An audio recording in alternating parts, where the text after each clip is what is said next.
Hi, Nahome here with Five Senses Academy, and I'm so glad that you joined me today. Today I would like to start a series on creating and executing lesson plans, because you know what? Lesson plans are pretty important, right? And sometimes it takes forever to figure out what am I going to teach about. And one of the reasons why is because not everything is of interest to your students at the same time, right? So thinking about a topic can be a little bit daunting when you don't know which direction to go. So let's kind of explore this. The first thing you want to do is think of a theme. Now, themes can go in any direction. There's so many topics out there that you can choose from. So where do you begin? What I do is I start by looking at the classroom, looking at my students. What are they interested in right now? Did a movie just come out and everyone's talking about it, like when Frozen came out or when Moana came out? Every single child was singing the song and playing the games. That's a great place to start. It doesn't mean that your theme has to be based on a movie. It's just Frozen. There's a snow theme. There's icicles. There's so much going on in that movie. There's so many themes you can gather from that. Moana. There's the sun, the beach, the ocean, the boats, mountains, volcanoes. So many things that you can focus on within that movie. If they're excited about the movie, take that as your inspiration. So that's the first thing I would like to encourage you to look at.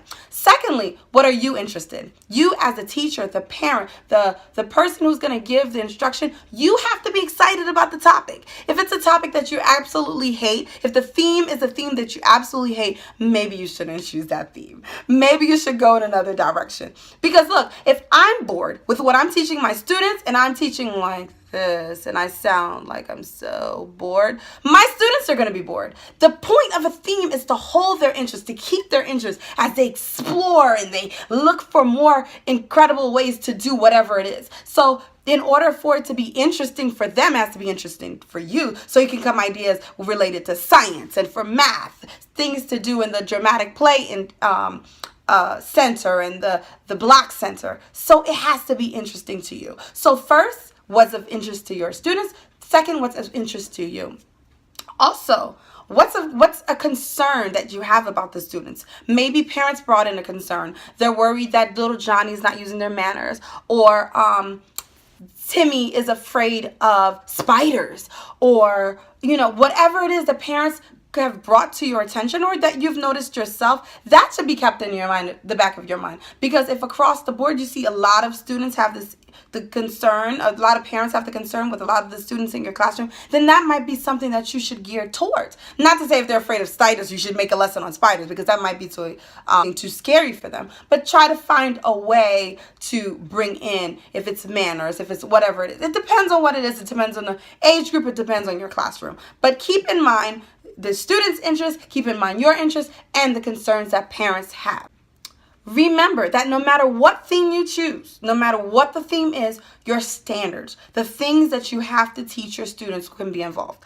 Don't be afraid that if you're talking about insects, that counting won't show up, because guess what? You can always count the spiders. You can build with blocks still. You can build a castle for the spiders, a tree for the spider. No matter what the theme is, you can incorporate in every center in your classroom, every center, every circle time, every art activity, you can bring it in. You just have to be a little creative. And that's what our job's all about, right? Even if you're a mommy, a daddy, working on something with your children, don't worry.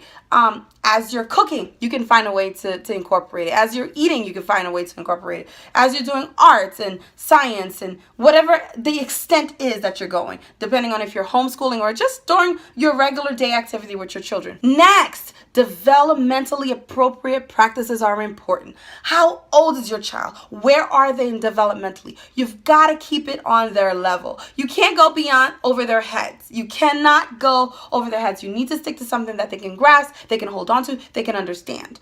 This brings me to scope and sequence, because it's very important for you to know, for you to decide how deep are you going to go into the subject. Depending on your child, the students, how deep do you want to go?